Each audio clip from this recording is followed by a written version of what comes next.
क्या आपने कभी सोचा है कि एक ऐसी देवी भी होती हैं जिनकी आराधना शमशान में होती है, जहां हर तरफ लाशों की राख फैली हो और भक्त उस देवी की कृपा पाने के लिए बलिदान देने से भी पीछे ना हटें।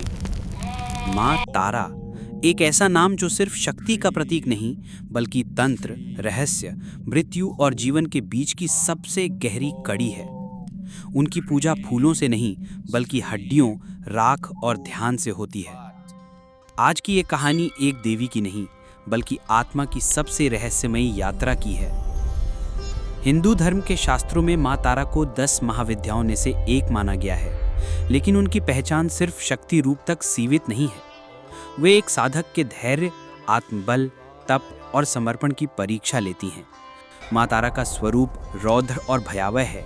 बड़ी बड़ी लाल आंखें, खुले बाल, रक्त से सना शरीर और हाथों में अस्त्र शस्त्र। उनके गले में कटे हुए सिरों की माला है और सिर पर 5 खोपड़ियों का मुकुट। ये दृश्य डराने वाला लग सकता है, लेकिन यही माँ का असली सौंदर्य है, क्योंकि वो भय के आर पार जाकर आत्मा को शुद्ध करती हैं। माँ तारा की उत्पत्ति की कथा भी उतनी ही रहस्यमयी है जितना उनका स्वरूप। समुद्र मंथन के समय जब विष यानी कि हलाहल निकला और देवताओं के अनुरोध पर शिव ने उसे पी लिया, तब उनका शरीर नीला पड़ने लगा। विष का प्रभाव इतना तीव्र था कि शिव की पीड़ा सहनीय नहीं थी। उस वक्त आदिशक्ति ने माँ तारा का रूप धारण किया। उन्होंने भगवान शिव को शिशु बना लिया और उन्हें अपने स्तनों से अमृतमय दूध पिलाकर विष का प्रभाव शांत किया। यही कारण है कि उन्हें शिव की माता भी कहा जाता है। एक देवी जो करुणा में भी पूर्ण है और तांडव में भी। माँ तारा की पूजा का मुख्य केंद्र है पश्चिम बंगाल का तारापीठ। ये मंदिर सिर्फ एक धार्मिक स्थल नहीं बल्कि तांत्रिक साधना का महान केंद्र है। यहाँ का शमशान घाट, जिसे महाशमशान कहा जाता है, उतना ही प्रसिद्ध है जितना स्वयं मंदिर। इस शमशान में अघोरी और तांत्रिक वर्षों से साधना कर रहे हैं। वे यहाँ चिताओं पर बैठकर ध्यान करते हैं, खोपड़ियों से झोपड़ियाँ बनाते हैं और माँ तारा को रात्रि में आमंत्रित करते हैं। इस स्थल की हवा में कुछ अलग ही ऊर्जा है, एक ऐसा कंपन जो साधारण व्यक्ति को विचलित कर सकता है। कई भक्त इस मंदिर में बलि चढ़ाते हैं, बकरों की, नारियल की या शराब की। ये सब माँ को अर्पित किए जाते हैं, लेकिन असली बलिदान वह है जब कोई साधक अपने अहंकार, लालच और भय को त्याग कर माँ के चरणों में आत्मसमर्पण करता है। माँ तारा की पूजा किसी के लिए वरदान है तो किसी के लिए परीक्षा। उनकी साधना में एक रहस्य यह भी है कि यदि साधक का मन डगमगाया तो साधना विफल हो जाती है और परिणाम घातक हो सकता है। तंत्रिक विज्ञान है, लेकिन यह खेल नहीं। अब आइए जानते हैं माँ तारा की साधना विधियों के बारे में, जो तांत्रिकों के लिए अत्यंत गोपनीय मानी जाती हैं। ये साधनाएं दिन के उजाले में नहीं बल्कि अंधकार की गोद में शमशान में की जाती हैं।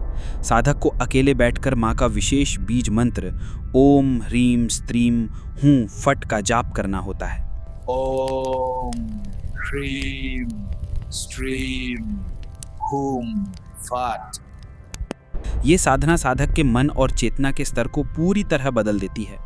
कहा जाता है कि साधना के दौरान अगर भय या मोह हावी हो जाए तो साधक को मानसिक और आध्यात्मिक दोनों ही स्तरों पर नुकसान हो सकता है। इसलिए साधना से पहले गुरु का मार्गदर्शन आवश्यक होता है। माँ तारा के 108 नाम हैं, जिनमें प्रत्येक नाम का अपना एक अर्थ और महत्व है, जैसे तारा, उग्र तारा, नील सरस्वती, महाशमशान वासिनी, भैरवी तारा। ये सभी एक ऊर्जा के भिन्न भिन्न रूप हैं जो भक्त की भावना के अनुसार प्रकट होते हैं। साधना के दौरान इन नामों का उच्चारण करने से साधक के चारों ओर एक दिव्य आभामंडल बनता है जो नकारात्मक शक्तियों से उसकी रक्षा करता है। प्रसिद्ध साधकों की बात करें तो बहुत से महान तांत्रिक जैसे कि बामख्यापा, रामकृष्ण परमहंस और रानी रासमणी, सभी ने माँ तारा की साधना की थी। बामख्यापा तो अपने समय में तारापीठ के सबसे प्रसिद्ध साधक माने जाते थे। कहा जाता है कि माँ तारा उन्हें प्रत्यक्ष दर्शन देती थीं और उनकी बातों का उत्तर देती थीं। उनकी साधना इतनी गहन थी कि उन्हें अर्ध विक्षिप्त कहा जाने लगा था, क्योंकि वे समय और स्थान के बंधनों से मुक्त हो चुके थे। माँ तारा की उपासना केवल भारत में ही नहीं बल्कि तिब्बत, नेपाल और भूटान जैसे देशों में भी होती है। बौद्ध धर्म में तारा को करुणा की देवी कहा जाता है। वहाँ तारा के 2 मुख्य स्वरूप हैं, श्वेत तारा और हरित तारा। श्वेत तारा दीर्घायु और सुरक्षा की देवी हैं, जबकि हरित तारा संकटों से बचाने वाली माँ मानी जाती हैं। तिब्बती भिक्षु सुबह सुबह माँ तारा के स्तोत्र और मंत्रों का जाप करते हैं। ये साधना इतनी प्रभावशाली मानी जाती है कि तिब्बती संस्कृति में तारा को बोधिसत्व की संज्ञा दी जाती है। आधुनिक समय में भी माँ तारा की साधना उतनी ही प्रासंगिक है जितनी प्राचीन काल में थी। आज के युग में जहाँ हर कोई चिंता, अवसाद और मानसिक दबावों से जूझ रहा है, माँ तारा की साधना मन को स्थिरता और आंतरिक शक्ति देती है। हालांकि यह साधना हर किसी के लिए नहीं है, क्योंकि ये कठिन, रहस्यमयी और मानसिक रूप से चुनौतीपूर्ण होती है। लेकिन जो साधक एक बार माँ की कृपा पा लेता है, वह फिर जीवन में कभी अकेला नहीं होता। माँ तारा से जुड़ी कथाओं में एक और रोचक पहलू है उनके मंदिरों से जुड़ी भूमियाँ। पश्चिम बंगाल की तारापीठ की मिट्टी को इतना पवित्र माना जाता है कि कई साधक उसे अपने साथ लेकर जाते हैं और अपने पूजा स्थल में स्थापित करते हैं। कुछ मान्यताओं के अनुसार यह मिट्टी साधना को सिद्ध करने में सहायता करती है और साधक को नकारात्मक ऊर्जा से सुरक्षित रखती है। अब बात करते हैं माँ तारा के अन्य तांत्रिक पीठों की। भारतवर्ष में ऐसे कई स्थान हैं जहाँ माँ तारा की विशेष पूजा होती है, जिनमें से कई गुप्त हैं और केवल अनुभवी साधकों को ही उनके बारे में जानकारी होती है। उदाहरण के लिए असम के कामाख्या पीठ के कुछ मील दूर एक पहाड़ी गुफा है जिसे गुप्त तारा कुटी कहा जाता है। वहाँ आज भी कुछ तांत्रिक चुपचाप साधना करते हैं। एक और स्थान है हिमाचल प्रदेश के कुल्लू क्षेत्र में एक छोटे से गांव में स्थानीय लोगों का विश्वास है कि माँ तारा स्वयं वहाँ वास करती हैं और कभी कभी उनके दर्शन साधकों को ध्यान के समय होते हैं। इन गुप्त स्थलों की विशेषता यह है कि वहाँ साधना केवल साधक और माँ के बीच होती है, कोई और नहीं, न दर्शक न तीर्थयात्री। यह स्थान ऊर्जा के केंद्र हैं और वहाँ की प्रकृति साधक की चेतना को गहराई से छूती है। ऐसी मान्यता है कि इन स्थलों पर यदि साधना सच्चे मन और संयम के साथ की जाए तो माँ तारा स्वयं प्रकट हो जाती हैं, किसी तेज प्रकाश के रूप में, किसी दिव्य ध्वनि के रूप में और कभी कभी एक साधारण स्त्री के वेश में। अब बात करते हैं माँ तारा के विभिन्न स्वरूपों की। आमतौर पर हम उन्हें उग्र, भयानक और तांत्रिक रूप में जानते हैं, लेकिन माँ तारा के कई सौम्य और कोमल रूप भी हैं, जैसे नील सरस्वती। ये स्वरूप विद्या और वाणी के अधिष्ठात्री है। जिन विद्यार्थियों और विद्वानों को आध्यात्मिक लेखन या मंत्र सिद्ध करना हो, वे नील सरस्वती की साधना करते हैं। उग्र तारा का रूप न्याय और विध्वंस से जुड़ा है। जब संसार में अन्याय बढ़ता है तो माँ इस रूप में प्रकट होती हैं। वहीं महालक्ष्मी तारा का स्वरूप भक्तों को धन और वैभव प्रदान करता है। ये सभी रूप एक ही ऊर्जा के भिन्न भिन्न विस्तार हैं जो भक्त की भावना के अनुसार प्रकट होते हैं। लेकिन माँ तारा की उपासना करते समय कुछ विशेष सावधानियां अनिवार्य होती हैं। तांत्रिक साधना केवल उत्सुकता से नहीं की जाती, इसके लिए मानसिक स्थिरता, आत्मसंयम और गुरु की आज्ञा आवश्यक है। तांत्रिक मानते हैं कि यदि कोई बिना तैयारी के तारा साधना करे तो माँ की ऊर्जा इतनी प्रबल हो सकती है कि साधक को मानसिक संतुलन भी खोना पड़ सकता है। इसलिए सच्चे मार्गदर्शन के बिना किसी को भी उग्र तारा या महाशमशान वासनी की साधना नहीं करनी चाहिए। साधक को चाहिए कि वह नियमित रूप से संयमित आहार, शुद्ध वाणी और सात्विक जीवन शैली का पालन करे। कुछ तांत्रिक यह भी मानते हैं कि माँ तारा साधना से पहले साधक को हनुमान या गणेश की आराधना करनी चाहिए ताकि मार्ग की बाधाएं दूर हों। साथ ही एक शुद्ध और शांत वातावरण में साधना करना आवश्यक है, जहां किसी भी प्रकार का व्यवधान न हो। माँ तारा की कृपा से जीवन में जो परिवर्तन आता है वह केवल बाह्य नहीं होता, बल्कि आंतरिक होता है। एक साधक का जीवन भीतर से शांत, स्थिर और निर्भीक हो जाता है।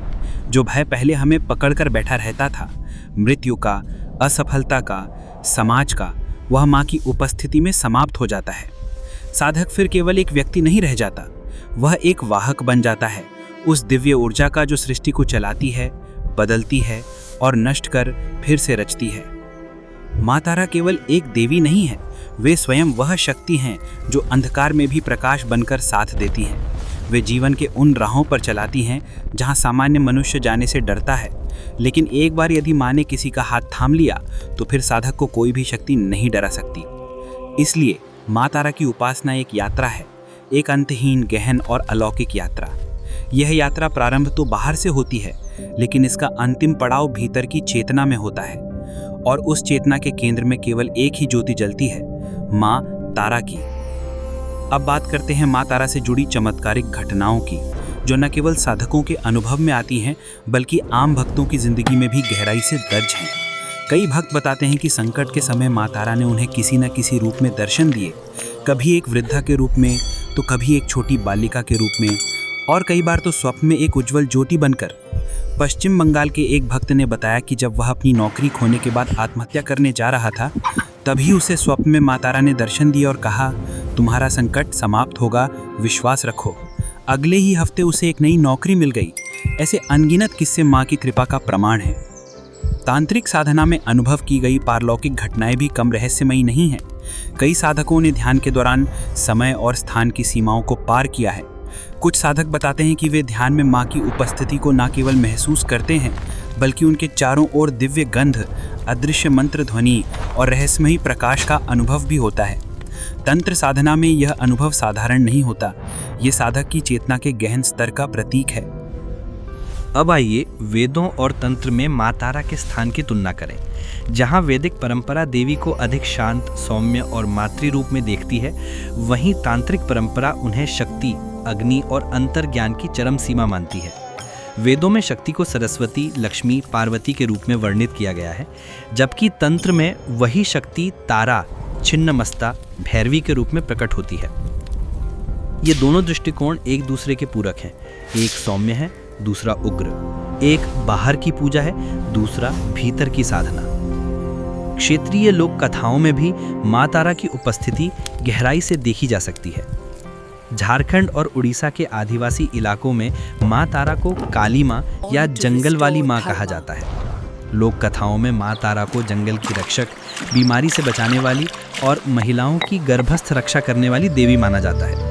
उनकी मूर्तियाँ अक्सर मिट्टी या लकड़ी से बनी होती हैं और पूजा पूरी तरह से पारंपरिक विधियों से होती है, बिना किसी मंदिर के, केवल प्रकृति के बीच। कुछ विदेशी विद्वान और शोधकर्ताओं ने माँ तारा के तांत्रिक पक्ष में गहरी रुचि दिखाई है। अंग्रेज लेखक सर जॉन वुडरॉफ, जो पंडित अरुणानंद नाथ के नाम से भी जाने जाते थे, उन्होंने अपनी पुस्तक द सरपेंट पावर में माँ तारा के मंत्र और साधना का विस्तार से उल्लेख किया है। उनके अनुसार तारा की साधना केवल शक्ति प्राप्त करने के लिए नहीं होती, बल्कि आत्मा को उसकी मूल प्रकृति से जोड़ने के लिए होती है। उन्होंने ये भी बताया कि पश्चिमी विज्ञान को तांत्रिक साधना की गहराई को समझने में कई दशक लग सकते हैं। माँ तारा के मंत्रों की व्याख्या भी अत्यंत रोचक और गूढ़ होती है। उदाहरण के लिए ओम ह्रीम स्त्रीम हूं फट। इसमें ह्रीम शक्ति का बीज है, जो माँ की कृपा को आमंत्रित करता है। स्त्रीम ज्ञान और चेतना का बीज है, जो साधक को प्रकाश देता है। हूं संरक्षण का प्रतीक है और फट उस शक्ति का विस्फोट है जो सभी बाधाओं को नष्ट कर देती है। जब ये मंत्र बार बार शमशान में चिता की राख पर बैठकर जपा जाता है, तो वो साधक के चारों ओर एक दिव्य सुरक्षा कवच बना देता है। अब बात करते हैं एक साधक की आंतरिक यात्रा की, जो माँ तारा की कृपा से शुरू होती है। ये यात्रा बाहर से देखने में साधारण लग सकती है, ध्यान, मंत्र जप, पूजा, लेकिन भीतर ये एक प्रचंड आग की तरह होती है, जो साधक के प्रत्येक संस्कार, डर, मोह और अहंकार को जला देती है। धीरे धीरे साधक संसार से ऊपर उठता है। न वो सुख से विचलित होता है, न दुख से भयभीत। उसके लिए जीवन और मृत्यु दोनों एक जैसे हो जाते हैं। यही माँ तारा की असली दीक्षा है, निर्भयता, स्थिरता और आत्मबोध। कुछ साधक तो माँ की साधना करते करते इतने निर्भय हो जाते हैं कि वो शमशान में चिता की आग के सामने बैठकर ध्यान करते हैं। वे मृत्यु को अपने सामने बैठी देवी के रूप में स्वीकार कर लेते हैं। उनके लिए शमशान डरावना नहीं, बल्कि तपस्या का तीर्थ बन जाता है।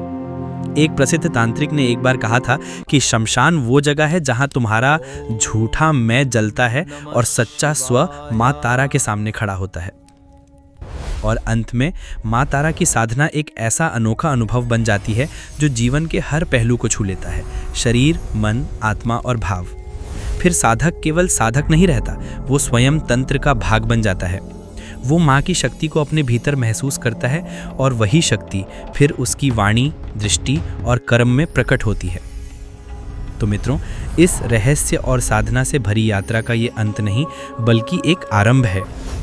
माँ तारा की आराधना यदि सही नियत और समर्पण से की जाए, तो ये जीवन ही नहीं, आत्मा का स्वरूप भी बदल सकती है। जय माँ तारा।